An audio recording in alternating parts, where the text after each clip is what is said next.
The air in Henry Walsh's cramped Chicago law office hung heavy with the musty scent of old paper and fading dreams as Elliot Harper sat rigid in a creaky leather armchair, his tailored Tom Ford suit and ill-fitting armor against the room's faded wallpaper and peeling memories. At 40, the interim CEO of Harper Media Enterprises was masking a heart hardened by years of corporate warfare and a father whose love was as conditional as a contract.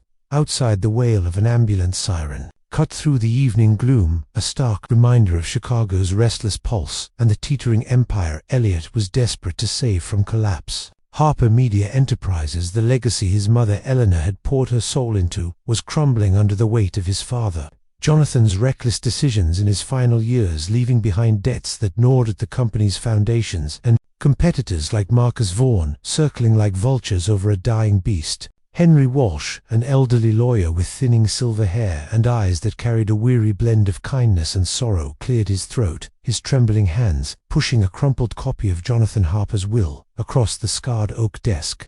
The document was a relic of his father's eccentricity, a man who built a media empire with ruthless precision, yet delighted in cryptic games, and now in death had delivered his final twist of the knife. Henry's voice, steady but heavy, read the will's final clause to inherit Harper Media Enterprises and a $600 million trust fund to rescue it from bankruptcy.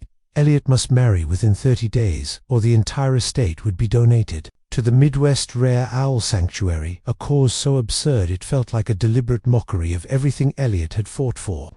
Elliot's laugh was sharp, bitter, slicing through the offices, stifling silence like a blade, his mind reeling at the thought of his father's legacy reduced to owl feathers and birdseed, while creditors pounded at the gates. He had spent his life proving himself to Jonathan, a man who valued control over connection, whose rare moments of approval were as fleeting as Chicago's fleeting summer warmth. The memory of his mother, Eleanor, flashed in his mind, her gentle hands typing late into the night to keep the company alive, her quiet sacrifices fueling his silent vow to protect her legacy at all costs. Yet now this will, this final act of paternal cruelty, threatened to unravel everything.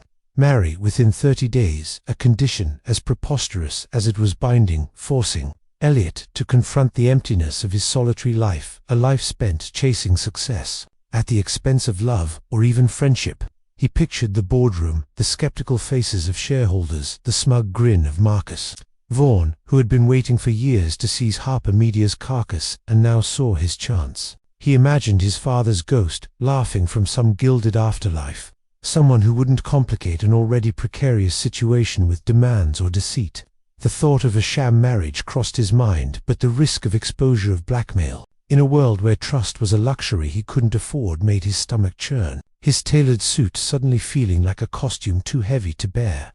Storming out into the rain-soaked Chicago night, he climbed into his sleek Bentley, the city's lights blurring through the windshield as he drove aimlessly, the rhythmic patter of rain on the roof doing little to drown out the ticking clock in his head. He drove through the glittering loop, past the opulent facades of Michigan Avenue, then veered into the shadowed veins of the city, where the glow of wealth faded into grit. It was in this unfamiliar territory near the Chicago River's murky edge that he saw her, a lone figure huddled under a concrete bridge, its graffiti-scarred pillars offering meager shelter from the October chill.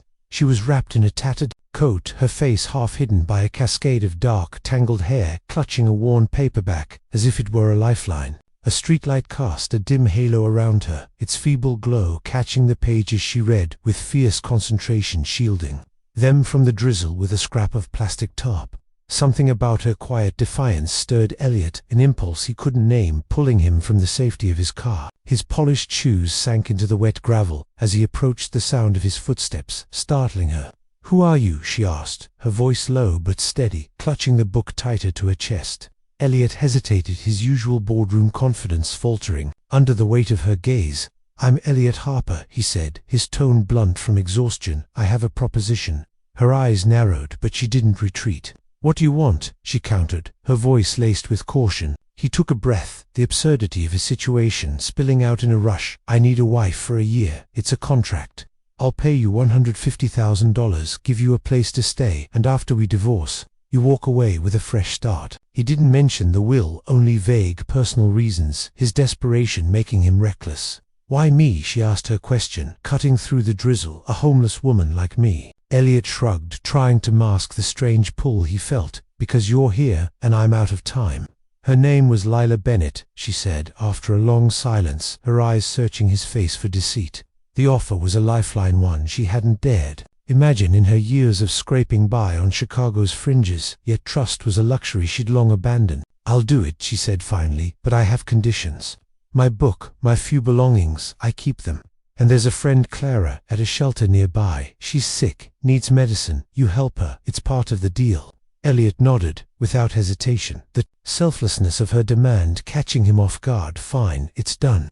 They stood there under the bridge, the rain a soft curtain round them sealing a pact born of desperation and necessity. The next morning dawned grey and unforgiving as they stood in the sterile fluorescence of City Hall. Lila wore a simple dress. Elliot had bought her a navy shift that hung awkwardly on her frame, yet couldn't dim the quiet dignity in her posture. Henry Walsh, the only witness, provided plain gold bands for the paperwork, their weightless metal a stark contrast to the gravity of the moment. The ceremony was a formality devoid of warmth or vows, just signatures on a document that bound them, in name only. Elliot felt the surreal weight of it all, his life now tethered to a stranger whose eyes held stories he hadn't begun to unravel. They drove in silence to his penthouse, a glass-walled fortress overlooking Lake Michigan.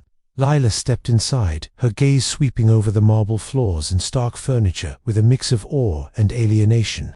"This is your room," Elliot said, leading her to a guest suite, as spacious as it was impersonal. "Stay here, keep to yourself. We'll make this work without complications." His voice was clipped professional, but as he turned to leave, he caught her reflection in the window, her silhouette, small against the vast cityscape, and felt a pang he couldn't name. She thought of Clara, the frail woman, who'd shared her last crust of bread at the shelter, and hoped Elliot would keep his promise. Under the bridge, she'd been invisible, but here, in this sterile opulence, she felt exposed, a stranger in a world that didn't belong to her.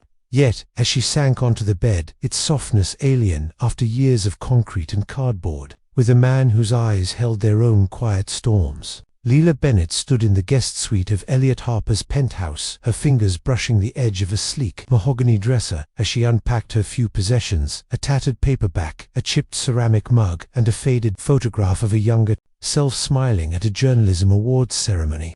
The room's pristine walls and plush bedding felt like a borrowed costume too grand for the life she'd known under Chicago's bridges, yet her hazel eyes held a quiet resolve as she adjusted to this strange new world. Elliot maintained a cool distance, his instructions clear: "Stay out of sight, avoid my business, we're here to play a part." His words echoed the transactional nature of their arrangement, but Lila noticed the way his gaze lingered when he thought. She wasn't looking, a flicker of curiosity beneath his polished reserve. The penthouse, with its floor-to-ceiling windows and stark decor, was a far cry from the damp concrete of her past, but its coldness mirrored the isolation she'd carried for years. She spent her days reading devouring books from Elliot's sparse library, her mind hungry for the worlds within them, her old journalistic instincts stirring as she traced familiar words. One evening, Elliot announced a corporate gala, a necessity to present his new wife to the board and quell rumors about his sudden marriage. Lila felt a knot of dread, but nodded, slipping into a simple emerald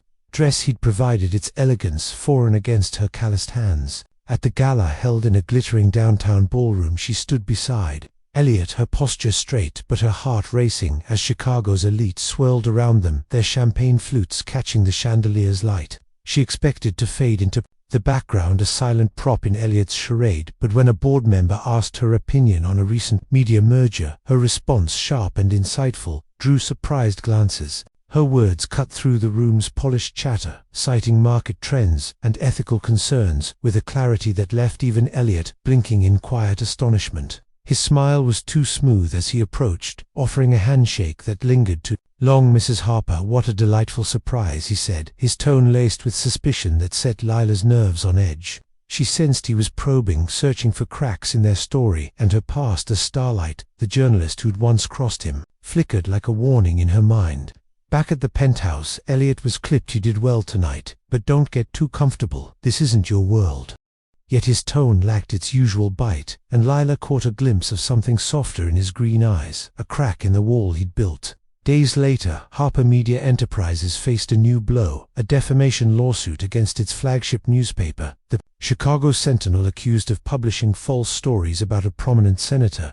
The suit demanded millions in damages, threatening to shutter the paper and cripple the company's already fragile reputation. Lila overheard fragments of his conversations. The senators named the astronomical damages and felt a familiar itch, the pull of a story that didn't add up. She slipped into the study where Elliot left, files strewn across a glass desk, her fingers trembling as she scanned the documents. The accusations were too neat, the evidence too polished, and her years as an investigative journalist whispered of a setup. She hesitated, knowing Elliot's rules, but the truth was a fire she couldn't extinguish. That night, as Elliot sat in the dim glow of a desk lamp, his face etched with exhaustion, Lila approached, her voice steady but cautious. "I know you don't want me involved, but I heard about the Sentinel lawsuit. Something's off, the evidence doesn't align." Elliot's head snapped up, his eyes narrowing. "What would you know about this? You're not part of my business." Lila held her ground, her gaze unwavering. "I used to be a journalist. I've seen fabricated stories before. Let me look at the files. I might see something you missed."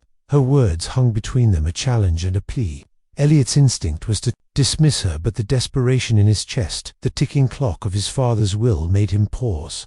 Her hazel eyes burned with a quiet fire, a determination that stirred something in him, admiration or perhaps fear of what she might uncover. After a long silence, he slid a stack of files toward her, his voice low. "Prove it then. Show me what you see."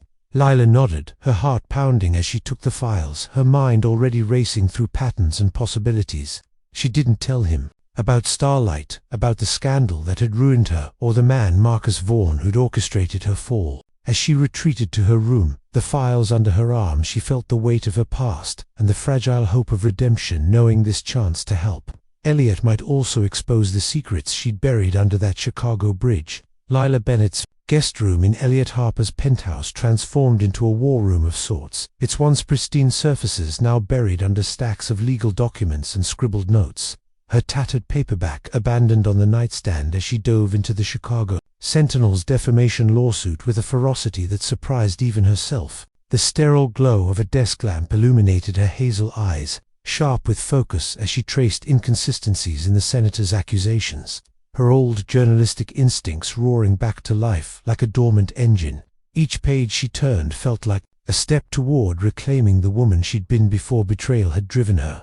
To the shadows, the investigative journalist known as Starlight, whose exposures once shook Chicago's power structures. She worked through the night, her fingers stained with ink as she cross-referenced witness statements and financial records, spotting patterns that screamed of manipulation: a senator's campaign, funded by obscure shell companies, a suspiciously timed leak to a rival outlet. Elliot watched from the doorway, his arms crossed, his skepticism warring with a growing fascination as Lila pinned notes to a corkboard, her movements precise yet frantic, like a composer crafting a symphony from chaos. He'd agreed to let her help out of desperation, the deadline of his father's will looming like a guillotine, but now he saw something else in her, a mind as sharp as any boardroom strategist he'd ever met. "You're sure about this?" he asked, his voice softer than he intended, breaking her concentration. Lila didn't look up. Her response clipped the evidence. "Is to clean. It's like someone gift-wrapped it for the courts. I've seen this before. It's a frame job." Her words carried a weight that made Elliot pause, and when she finally met his gaze, her eyes held a flicker of pain, a story she wasn't ready to tell. "I was a journalist," she said haltingly. "I exposed a corporate scandal years ago. It cost me everything I know, what dirty power looks like." Elliot's chest tightened the admission, shifting his view of her from a convenient stranger to someone with a past as tangled as his own. He wanted to ask more, but her focus returned to the files, and he let the moment pass, sensing her secrets were a door she'd open only when ready. Over the next few days, their collaboration became a delicate dance, Lila poring over documents while Elliot secured discreet access to internal company records through Henry Walsh, who raised an eyebrow but complied with a quiet respect for Lila's determination. She uncovered a trail leading to Marcus Vaughn, the rival tycoon, whose interest in her at the gala now felt like a predator circling its mark. A hidden payment linked to one of Vaughn's subsidiaries had funded the senator's legal team, a detail buried in a maze of transactions that Lila unraveled with surgical precision. She shared her findings with Elliot in the penthouse's sleek kitchen, the city skyline glittering beyond the windows as she laid out her theory. "Vaughn's using the senator to tank the Sentinel and your company with it. He's done this before." Elliot leaned against the counter, his green eyes narrowing. "How do you know so much about him?" Leela hesitated, her fingers tightening around her coffee mug, then spoke, her voice low. "I was Starlight. I exposed Vaughn's role in a corruption scheme 5 years ago. He destroyed my career, my life in retaliation. I've been running ever since." The confession hung between them, raw and heavy, and Elliot felt a surge of admiration mixed with guilt for dismissing her as just a homeless woman. He saw her now not as a pawn in his father's game, but as a survivor whose strength rivaled his own. Their work grew intense, late-night sessions blurring into early mornings as they chased leads together, Leela's insights guiding Elliot through the murky waters of corporate espionage. She connected with a young Sentinel reporter, a nervous idealist, named Sam, who'd been sidelined after questioning the lawsuit's origins, and together, they unearthed a key witness, a former aide to the senator who'd been paid to lie. The breakthrough came at a cost. Marcus Vaughn's network was vast, and his suspicions were sharpening. Leela noticed a black SUV trailing her one evening as she left a library, her heart racing as she clutched a folder of notes. She told Elliot, her voice steady despite her fear. "We're getting close, he knows it." Elliot's jaw tightened, his protective instincts flaring as he insisted on accompanying her to future meetings, his presence a shield she hadn't expected. Their shared purpose forged a fragile trust, each moment of collaboration peeling back layers of his guarded demeanor. He began to notice the small things, the way Lila hummed softly while reading, the curve of her smile when she solved a puzzle, the quiet strength in her voice when she spoke of justice. One night, as they sat side by side on the penthouse floor, surrounded by papers, Elliot caught himself watching her, not the files, and realized he was no longer just fighting for his company, but for her, for the chance to see her safe and whole. Lila felt it, to the shift in his gaze, the warmth in his rare smiles, but she pushed it down her past, a reminder that trust was a risk she could barely afford. Yet, as they uncovered the final piece, a forged email implicating Vaughn directly, their eyes met in a moment of shared triumph, and for the first time, Lila wondered if this strange partnership could be more than a contract. Leela Bennett's pulse raced as she hurried through Chicago's dusk-lit streets, her worn sneakers slapping against wet pavement, clutching a briefcase stuffed with evidence that could unravel Marcus Vaughn's scheme against the Chicago Sentinel. The city's chill bit at her skin, a stark reminder of nights spent under bridges, but now her fear wasn't of the cold. It was the shadow she'd glimpsed, trailing her, a faceless figure in a dark coat, who vanished when she turned. Her work with Elliot Harper had grown dangerous. The forged email they'd uncovered linking Vaughn to the senator's lawsuit was a ticking bomb. Back at the penthouse, Elliot's face was a mask of worry, his usual polished calm fraying as he noticed the tension in Leela's shoulders. "You're not going out alone anymore," he said, his voice firm as he handed her a cup of tea, its warmth a small comfort. She nodded, grateful but uneasy. Their investigation had become a high-stakes chess game, each move drawing them closer to Webb and to each other. Late nights in the penthouse study had shifted from tense collaboration to moments of quiet connection. Shared glances over stacks of files, a brush of hands that lingered too long, revealing a man wrestling with his own guarded heart. Lila felt it to a warmth she hadn't known since her life imploded, but trust was a fragile thing and her scars ran deep. One evening, as she sifted through witness testimonies, a loud crash shattered the silence. The penthouse's front door splintered, papers from their investigation strewn across the floor. Nothing was stolen, but the message was clear: Vaughn was watching. Elliot pulled Lila close, his arms a steady anchor, as he whispered, "We're in this together. I won't let anything happen to you." His protectiveness stirred something in her, a longing she'd buried under years of betrayal, yet she couldn't shake the fear that her past was catching up. The next day they met Sam, the young Sentinel reporter, in a dimly lit diner, his nervous energy palpable as he handed over a recorded conversation. A senator's aide admitting to taking bribes from Vaughn's proxies. It was the break they needed, but danger followed close behind. That night, as Leela walked back from a late meeting with Henry Walsh, gathering legal precedents, she sensed footsteps behind her, too deliberate to be random. Her heart pounded as she quickened her pace, the briefcase heavy in her grip. Shadows moved in an alley, and before she could react, a hand grabbed her arm, yanking her toward the darkness. She fought, twisting free her journalist's instincts, kicking in as she swung the briefcase, eyeing one attacker in the jaw. A shout rang out, and suddenly Elliot was there, his frame a blur as he tackled the second thug, his fists connecting, with a desperation that wasn't just about saving evidence. The attackers fled, leaving Elliot with a bruised cheek, and Leela trembling, but unharmed. He pulled her into a fierce embrace, his breath ragged. "You're okay," he murmured, more to himself than to her. In the dim streetlight she saw fear in his eyes, not for himself but for her, and the walls she'd built around her heart began to crumble. Back at the penthouse, as Elliot cleaned a cut on his hand, Leela's resolve broke. She dropped her guard, her voice shaking as she showed him a faded press card tucked in her wallet. Leela Bennett, Starlight, it read. "I was Starlight," she confessed, tears brimming as she recounted how Vaughn's retaliation had stripped her of everything after she exposed his corruption at a biotech firm 5 years ago. False accusations ruined her career, friends turned away, and threats forced her into hiding until she had nothing left but the streets.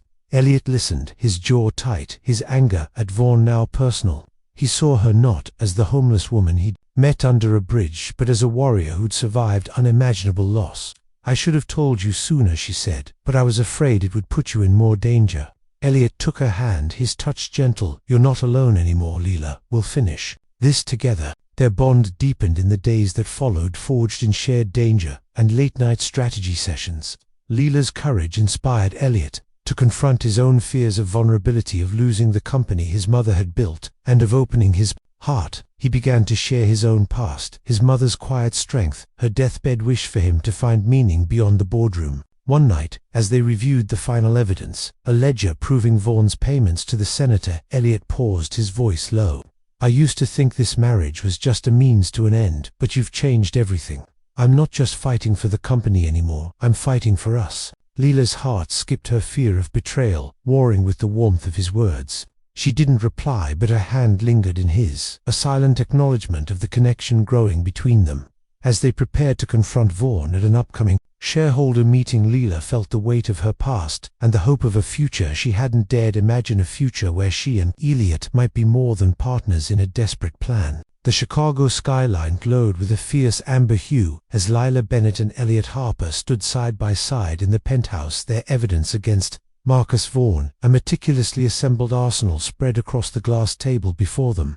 Leila, hands steady as she arranged the final documents, the forged email, the senator's aide's recorded confession, the ledger tying Vaughn's payments to the defamation lawsuit that threatened Harper Media Enterprises. The shareholder meeting was hours away, a high-stakes battle where they would expose Vaughn's plot to destroy the Chicago Sentinel and seize the company for pennies.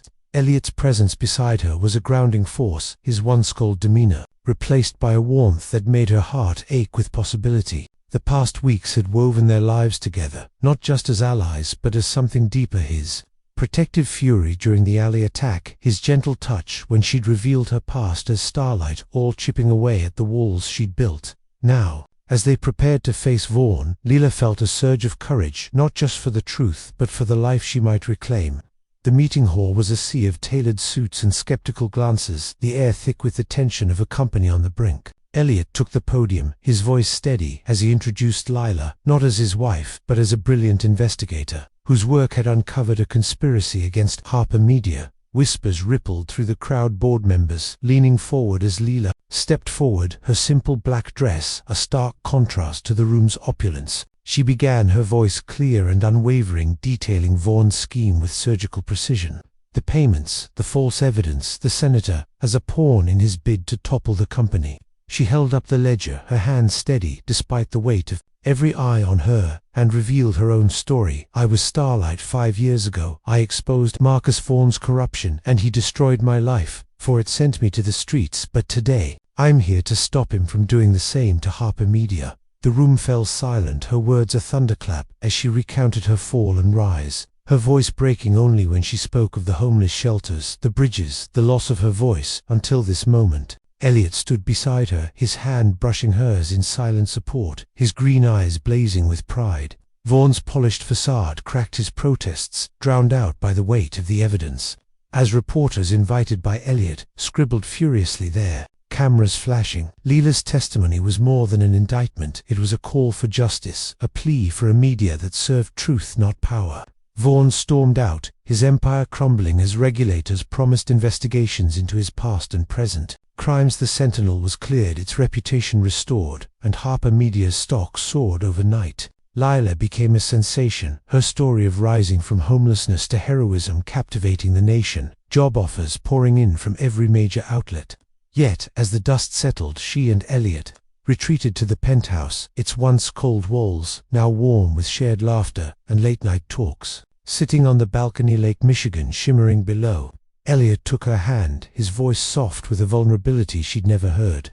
"I was wrong about you, Leela. I thought this marriage was a means to an end, but you saved more than my company. You saved me from a life of walls and calculations." He paused, his eyes searching hers. "I love you, not because of a will or a deal, but because you're the strongest, most extraordinary person I've ever known. I want a real marriage with you built on trust and love, if you'll have me." Leela's breath caught, tears welling as she saw the man behind the CEO, the one who'd fought for her, stood by her, believed in her when she'd forgotten how to believe in herself. "I love you too, Elliot," she said, her voice steady. "I was afraid to trust again, but you've given me back my voice, my hope."